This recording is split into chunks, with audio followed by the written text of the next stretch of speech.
Induction बिल्कुल ही नया topic. Electromagnetic induction पढ़ने से पहले हमें पढ़ना पड़ेगा मैग्नेटिक फ्लक्स क्या होता है।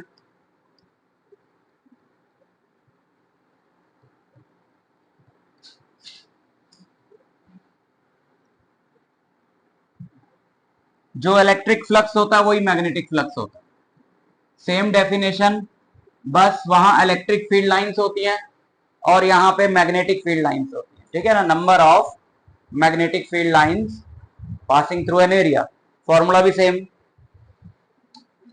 यहां पे हमारे पास एक एरिया है, इस एरिया के थ्रू मैग्नेटिक फील्ड पास हो रही है,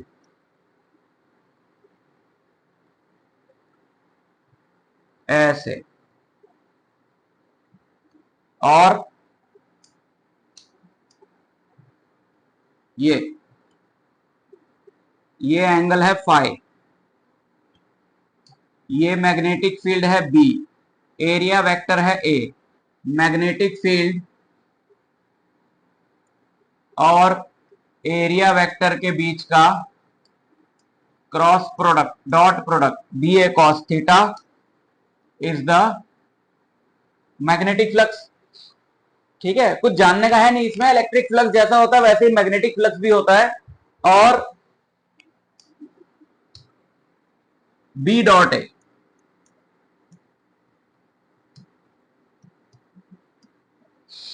तो सेम वही फंडा है पूरा। जानने वाली चीज इसमें यह है कि ऐसा unit of magnetic flux is weber. ऐसा unit of magnetic flux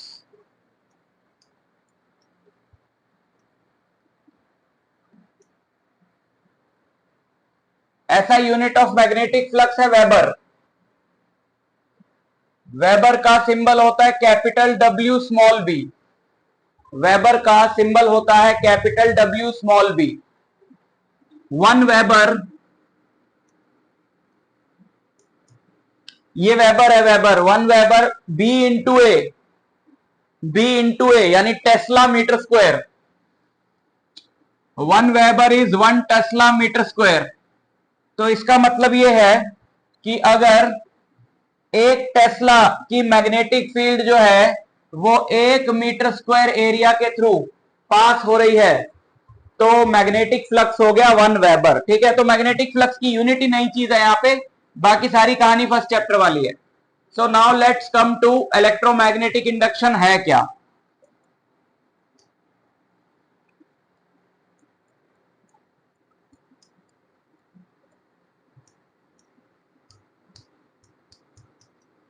electromagnetic induction है चैप्टर का नाम, शॉर्ट फॉर्म में बोलते हैं ईएमआई,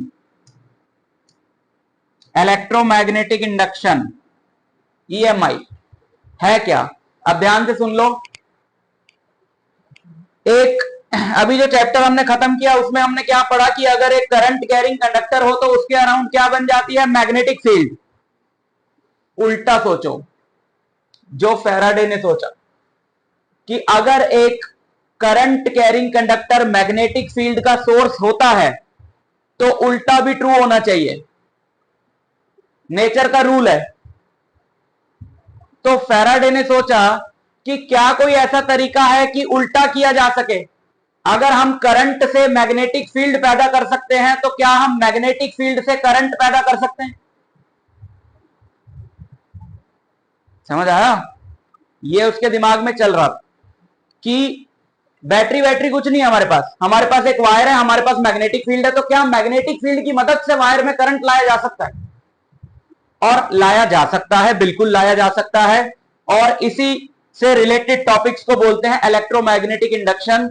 और इलेक्ट्रोमैग्नेटिक इंडक्शन हमारे पूरे दुनिया में जो इलेक्ट्रिसिटी यूज हो रही है उसके पीछे का जो रीजन है वो इलेक्ट्रोमैग्नेटिक इंडक्शन है। तुम्हें पता है बिजली कहां से आ रही है, कहां बनती है, कैसे बनती है, नहीं पता। हाइड्रो इलेक्ट्रिक पावर प्लांट सुना होगा, thermal power plant, wind mill station. इनमें होता क्या है, इनमें इलेक्ट्रोमैग्नेटिक इंडक्शन होता है। इनमें हम किसी एनर्जी सोर्स से इलेक्ट्रिसिटी पैदा करते हैं, लेकिन कैसे पैदा करते हैं इलेक्ट्रिसिटी, वो हम पढ़ेंगे यहां पे, क्योंकि अगर माइकल फैराडे ने ये डिस्कवर ना किया होता फिनोमिना, तो हम आज भी बैटरीज यूज कर रहे होते किसी भी टाइप के करंट के लिए। और हम जानते हैं कि हमारे घर में जो बिजली है वो बैटरी पे नहीं चलती है। हमारे घर में जो इलेक्ट्रिसिटी आ रही है वो किसी बैटरी से नहीं आ रही है। हमारे घर में बैटरी से क्या चल रहा है? फोन चल रहा है, लैपटॉप चल रहा है, छोटी मोटी चीजें चल रही हैं। पूरा घर, पूरी बिल्डिंग, पूरी सोसाइटी, पूरी सिटी बैटरी की एनर्जी से नहीं चल सकती। अगर एक पूरी सिटी को बैटरी से चलाना हो तो सिटी से भी बड़ी बैटरी चाहिए साइज में, ताकि इतना केमिकल उसके अंदर स्टोर हो सके कि वो पूरी सिटी के लिए इलेक्ट्रिकल एनर्जी में कन्वर्ट हो सके। और उतनी बड़ी बैटरी से भी पता नहीं होगा कि नहीं होगा। तो हमें कोई दूसरा सोर्स चाहिए था इलेक्ट्रिसिटी का, और वो हमें मिला इलेक्ट्रोमैग्नेटिक इंडक्शन के रूप में। अब इधर देखो, इलेक्ट्रोमैग्नेटिक इंडक्शन। तो माइकल फैराडे ने ये एक्सपेरिमेंट्स करने शुरू किए और उसने पता लगाया कि क्या किया जाए कि मैग्नेटिक फील्ड की मदद से करंट पैदा किया जा सके। तो वो फाइनली पहुंचा एक कंक्लूजन पे। उसको उसने अपने दो लॉज के फॉर्म में दुनिया के सामने रखा। उन दोनों लॉज को बोला जाता है Faraday's laws of electromagnetic induction.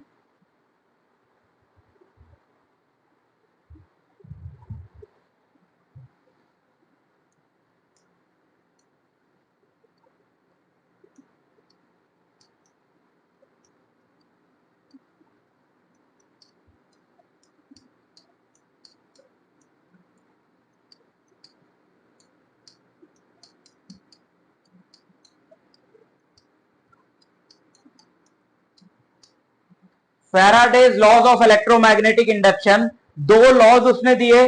पहले उन लॉज को लिखते हैं, तब हमें और डिटेल में समझ में आएगा कि इलेक्ट्रोमैग्नेटिक इंडक्शन होता क्या है। First law,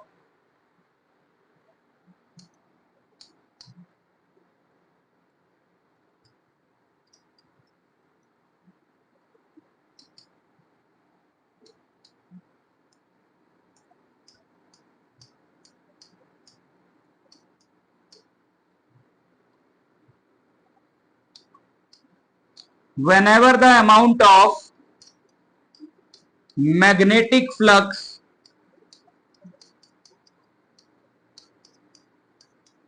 linked with a conductor changes,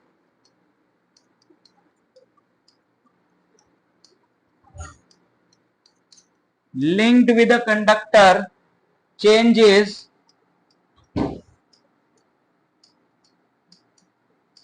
an EMF is induced in the conductor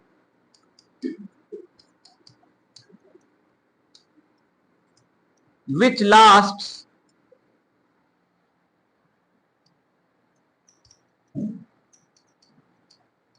as long as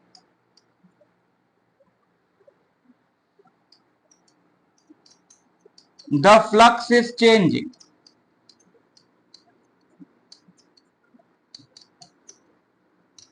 लिख लो पहले कि मैग्नेटिक फील्ड से करंट प्रोड्यूस करने का क्या तरीका है, और पीछे एक वर्ड भी यूज हुआ है ईएमएफ। तो जरा ध्यान से देखना, जैसे हमारे पास एक कंडक्टर है, ये इसमें गैप है, और इस कंडक्टर को हमने एक मैग्नेटिक फील्ड में रख दिया। इस कंडक्टर को हमने एक मैग्नेटिक फील्ड में रख दिया।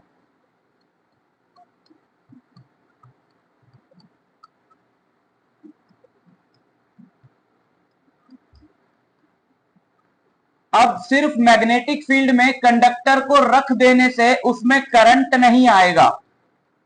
तुम्हें इस कंडक्टर के साथ कुछ ऐसा करना पड़ेगा कि इस कंडक्टर के थ्रू जो मैग्नेटिक फ्लक्स है, यानी number of magnetic field lines हैं, वो चेंज हो।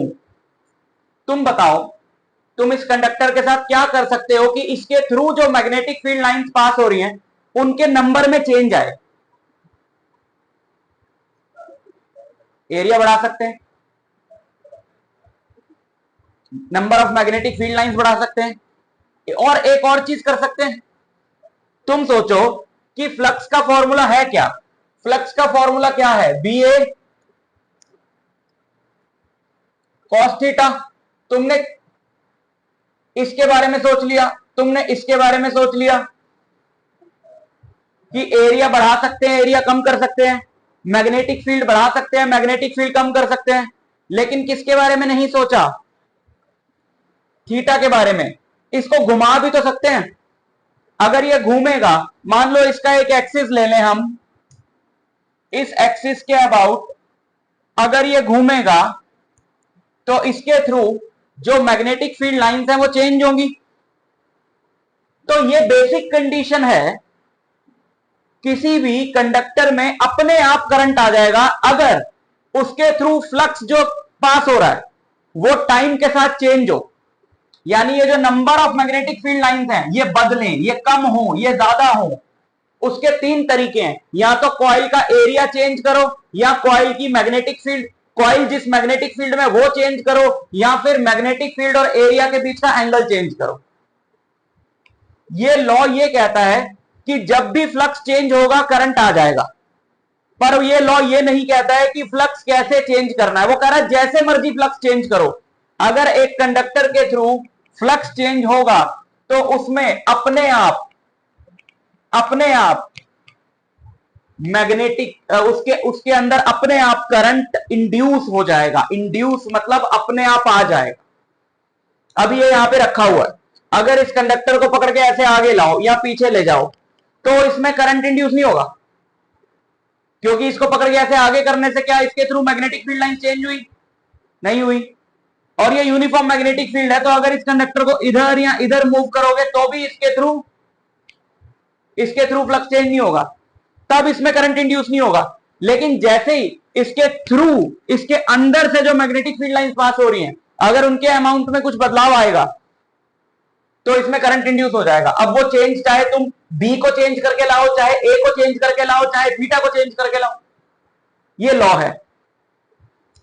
और इस लॉ में लिखा है कि जब भी एक कंडक्टर के थ्रू मैग्नेटिक फ्लक्स चेंज होगा उस कंडक्टर में ईएमएफ इंड्यूस हो जाएगा। ईएमएफ का मतलब यहां पे क्या है, जो चैप्टर 3 में बताया था, ईएमएफ का यहां पे मतलब है, ईएमएफ का यहां पे मतलब है इलेक्ट्रोमोटिव फोर्स, जिसका मतलब है potential difference. Electromotive force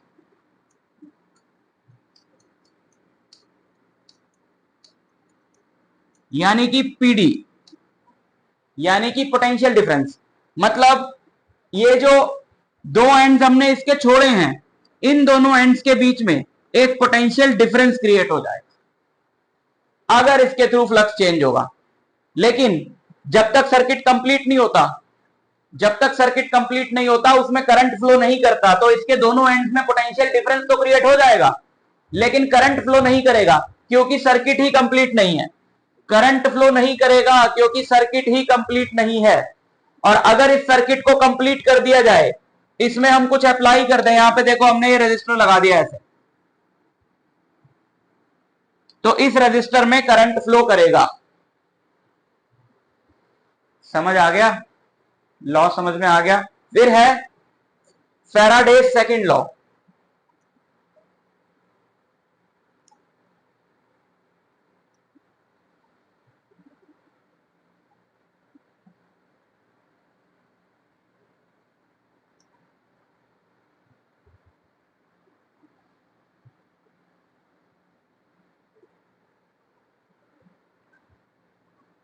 Faraday's second law बात करता है कि जो ईएमएफ इंड्यूस हुई है उसकी वैल्यू कैसे निकालें। फैराडे सेकंड लॉ ये कहता है कि द मैग्नीट्यूड ऑफ ईएमएफ यानी कि पोटेंशियल डिफरेंस जो कंडक्टर के दोनों एंड्स में डेवलप होगा जब उसके थ्रू मैग्नेटिक फ्लक्स चेंज होगा, the magnitude of induced EMF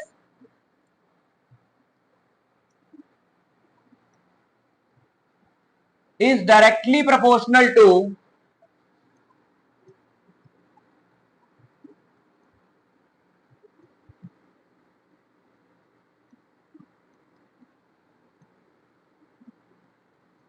the rate of change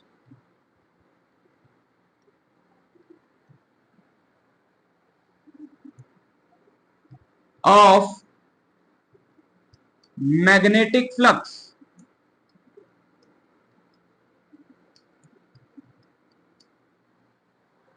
second law कहता है, सेकंड लॉ बात करता है इसकी क्वांटिटेटिव लॉ है, मतलब वैल्यू की बात करता है। सेकंड लॉ ये कहता है कि कितना ईएमएफ इंड्यूस होगा ये इस बात पे डिपेंड करता है कि फ्लक्स कितना जल्दी जल्दी चेंज हो रहा है।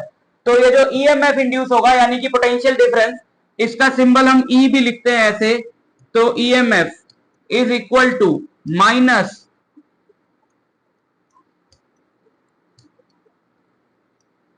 ये माइनस की बात अभी हम करेंगे, लेकिन लॉ को पढ़ो। The magnitude of induced EMF is directly proportional to the rate of change of magnetic flux.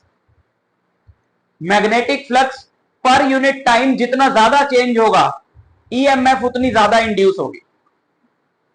अभी मैं तुम्हें सिर्फ लॉस समझा रहा हूं, लॉस तुमको समझ में आ जाए, ताकि अभी हम रीजन की बात नहीं कर रहे। हमने बोला है कि एक कंडक्टर के थ्रू अगर मैग्नेटिक फ्लक्स चेंज होगा तो उसमें ईएमएफ इंड्यूस होगा, ये बात तो समझ में आ गई। लेकिन सवाल है कि क्यों इंड्यूस होगा, फ्लक्स चेंज करने से ऐसा क्या हो जाएगा कि उसमें ईएमएफ इंड्यूस होगा, उसकी बात हम करेंगे। लेकिन सेकंड लॉ ये कहता है कि जो ईएमएफ इंड्यूस होगा उसका मैग्नीट्यूड अगर निकालना हो तो ये फॉर्मूला लगाना पड़ेगा। ईएमएफ जो इंड्यूस होगा उसका मैग्नीट्यूड निकालना हो तो final flux minus initial flux divided by time, इस रेशियो का नेगेटिव लेना होगा। और ये एवरेज ईएमएफ है, मतलब एक पूरे टाइम टी में जो फ्लक्स चेंज हुआ, एक पूरे टाइम टी में जो फ्लक्स चेंज हुआ वो φ2 से φ1 से φ2 हुआ। लेकिन हो सकता है कि बीच बीच में अगर हम इंटरवल्स में उसको ब्रेक करें तो जो फ्लक्स चेंज हो वो डिफरेंट हो। तो ये तो हो गई average EMF induced in time T, average EMF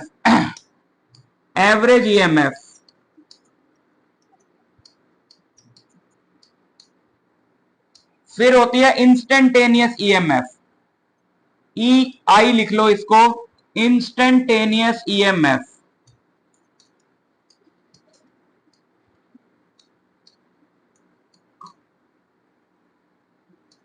minus D phi B by D T.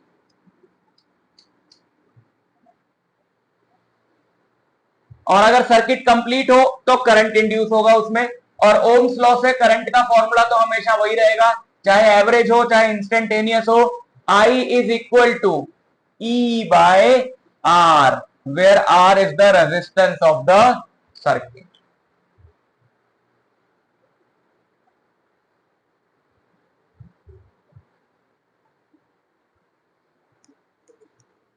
जैसे मान लो एक सर्किट है जिसमें फ्लक्स चेंज हो रहा है, ऐसे फ्लक्स जो है वो टाइम का फंक्शन है, 3t² माइनस 2t+5, ऐसे फ्लक्स चेंज हो रहा है। So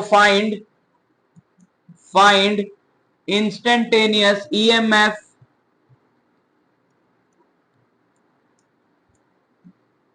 and current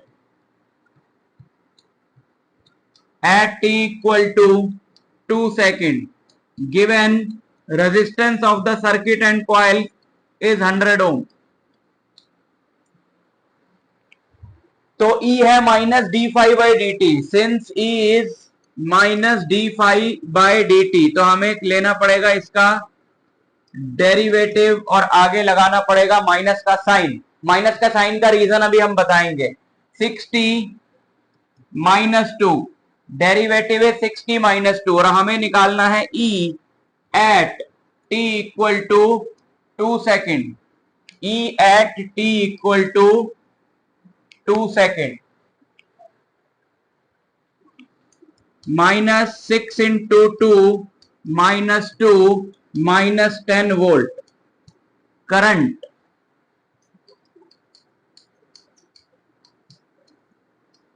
Ohm's law, E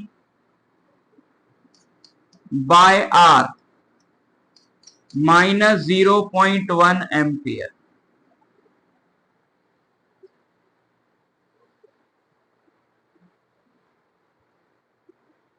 एक और एग्जांपल देखो, जैसे यहां पर एक कॉइल है,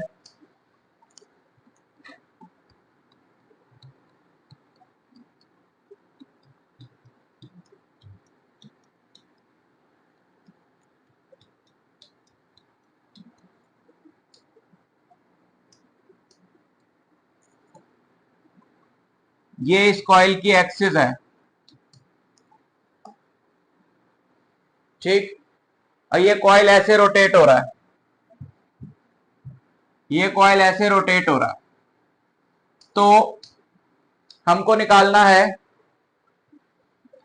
रेक्टेंगुलर कॉइल है, लेंथ है 10 सेंटीमीटर, ब्रेड्थ है 5 centimetre, constant magnetic field 10 Tesla में रखा हुआ है, ठीक है। Find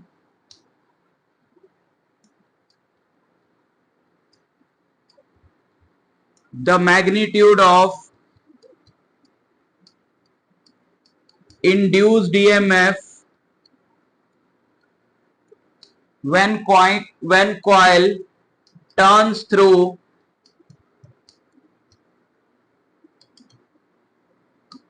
when coil rotates through 180 degree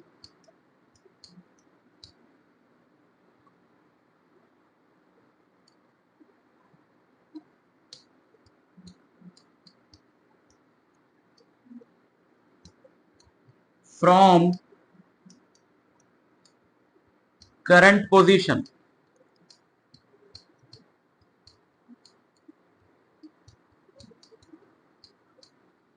इस पोजीशन से अगर 180 डिग्री ये रोटेट कर गया, इस पोजीशन से अगर ये 180 डिग्री रोटेट कर गया, तो हमें निकालना है इसमें कितना ईएमएफ इंड्यूस होगा। तो ईएमएफ है minus flux final minus flux initial divided by T. Flux होता है बी ए कॉस थीटा।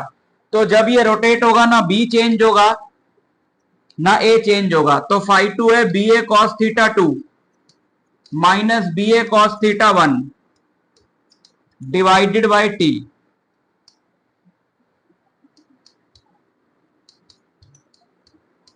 और कॉइल को रोटेट होने में टाइम लगा 0.1 सेकेंड्स। तो देखो यहां पे आ जाओ, बी ए कॉमन आ गया, माइनस बी कितना है 10, area of the coil is 10 length into breadth 10 into 5 divided by centimetre को है ना मीटर स्क्वायर में कन्वर्ट करा है 10 की पावर 4, ठीक है। कॉस थीटा 2, अभी एंगल कितना है, एरिया मैग्नेटिक फील्ड अंदर की तरफ है, एरिया भी अंदर की तरफ मान लो, तो एंगल कितना हो गया 0 डिग्री। फिर ये घूम के वैसे हो गया, तो मैग्नेटिक फील्ड तो उधर ही रही लेकिन एरिया इधर हो गया 180, पूरा घूम गया ना 180। तो cos 180 minus cos 0 divided by time 0.1।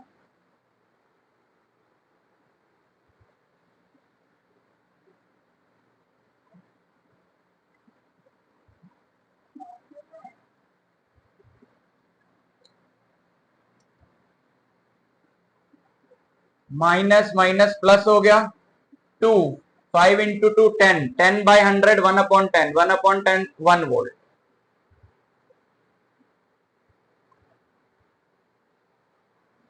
ठीक है।